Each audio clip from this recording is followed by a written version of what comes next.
10 मई 2025 को social media पर एक ऐसा वीडियो वायरल होता है जिसको देख करके लोग दंग रह जाते हैं।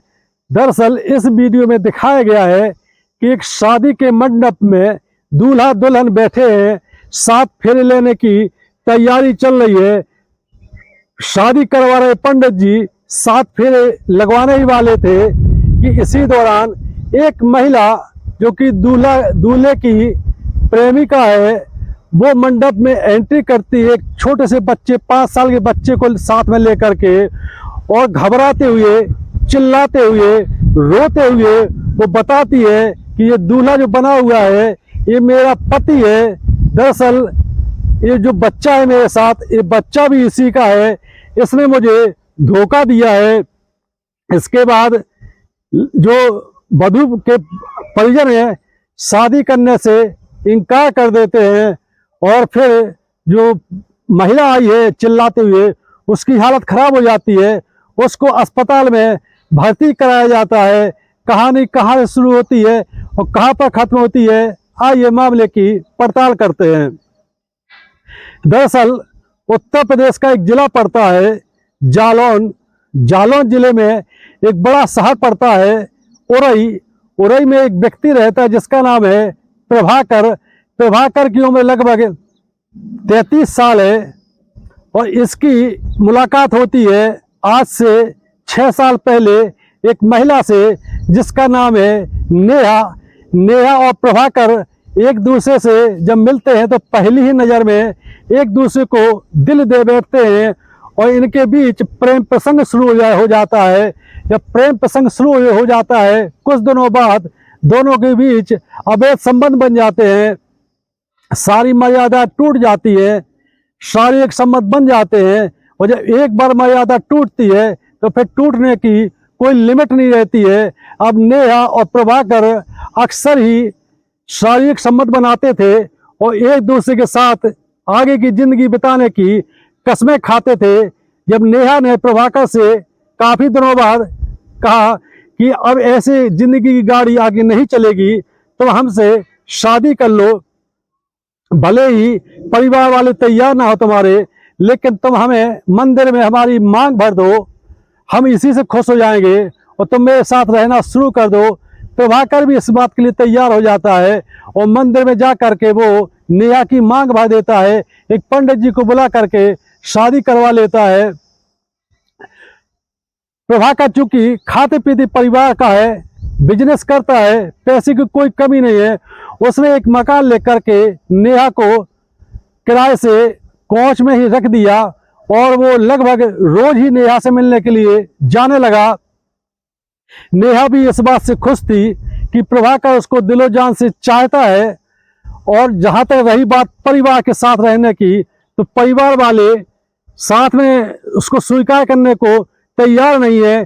प्रभाकर ने भी इस बात को अपनी जो पत्नी है नेहा, उसको समझा दिया था कि चूंकि तुम लोअर कास्ट की हो, इसलिए हमारा परिवार तुम्हें कभी स्वीकार नहीं करेगा, लेकिन अभी हम साथ रहेंगे, आगे चल के देखते हैं, कोई रास्ता निकालते हैं। नेहा भी इस बात के लिए तैयार हो जाती है। 1 साल नेहा और प्रभाकर संबंध बनाते हैं। इसी दौरान नेहा प्रेग्नेंट हो जाती है। प्रभाकर भी उसको आश्वस्त करता है कि कोई बात नहीं, हम पति पत्नी हैं, भले ही हम पारिवारिक रूप से पति पत्नी ना लोग मानते हो, लेकिन हमने तुमसे शादी की है, अपन पति पत्नी है, और बच्चे को होने दो। इसके बाद नेहा और प्रभाकर को एक बेटा पैदा होता है। जब बेटा पैदा हो जाता है तो प्रभाकर नेहा को और ज़्यादा केयर करता है। नेहा को लगता है कि कोई चाहे ना चाहे, लेकिन उसका पति उस पर जान छिड़कता है, उसकी बहुत केयर करता है, उसका पूरा खर्चा, पूरे नखरे उठाता है। नेहा अपने पति प्रभाकर को बहुत चाहती थी। धीरे धीरे बच्चे की उम्र 5 साल हो जाती है। इधर प्रभाकर के परिजन प्रभाकर को इस बात के लिए दबाव बनाते हैं कि तुम शादी कर लो, क्योंकि तुम्हारी उम्र अब 33-34 साल होने जा रही है। प्रभाकर अपनी शादी की बात को परिवार से छिपाता है क्योंकि नेहा लोअर कास्ट की है, नेहा प्रजापति है, और वो नहीं चाहता कि परिवार के लोगों को इतना दुख हो कि तुमने आज से 5-6 साल पहले शादी कर ली, वो भी लोअर कास्ट से। प्रभाकर शादी के लिए तैयार हो जाता है परिजनों के दबाव में। वो आखिरकार 10 मई को प्रभाकर दूल्हा बन करके कोंच में एक मैरिज गार्डन में शादी करने के लिए पहुंचता है।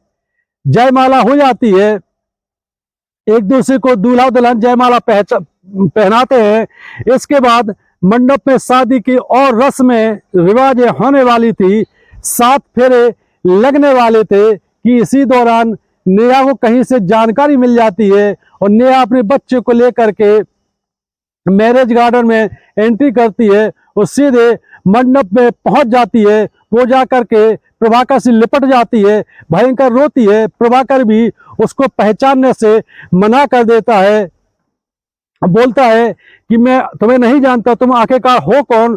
तो वो नेहा बहुत उसको डपटती है कि तुम कैसी बातें कर रहे हो और तुमने इतना बड़ा धोखा दिया है। आखिरकार शादी प्रभाकर की टूट जाती है।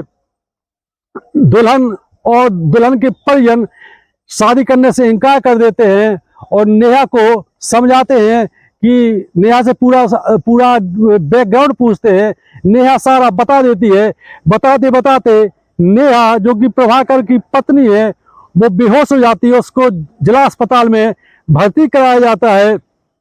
जब उसको होश आता है तो वो प्रभाकर से कहती है कि मैं तुम्हें 2 दिन की मोहलत देती हूँ, अगर 2 दिन के अंदर तुमने मुझसे कोर्ट मैरिज नहीं की तो मैं दुष्कर्म की, रेप की धाराएं दर्ज कराऊंगी। तुमने बहुत बड़ा धोखा दिया है मेरे साथ। आखिरकार प्रभाकर भी डर जाता है। वो बोलता है कि ठीक है, मैं कोर्ट मैरिज कर लूंगा। इधर दुल्हन के परिजनों ने भी पुलिस में शिकायत दर्ज कराई कि हमारा 50 लाख रुपए खर्च हो चुका है दूल्हे ने और दूल्हे के परिजनों ने हमको धोखा दिया है।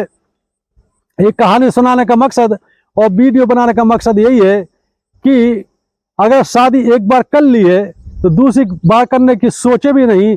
अवैध संबंध बनाने के बारे में मन में ख्यालात आते हैं तो उसको त्याग दें, क्योंकि ये बहुत टेंशन की जड़ है, जिंदगी को तबाह कर देते हैं इस प्रकार की हरकतें। हमारा चैनल को सब्सक्राइब करें। जय हिंद, जय भारत।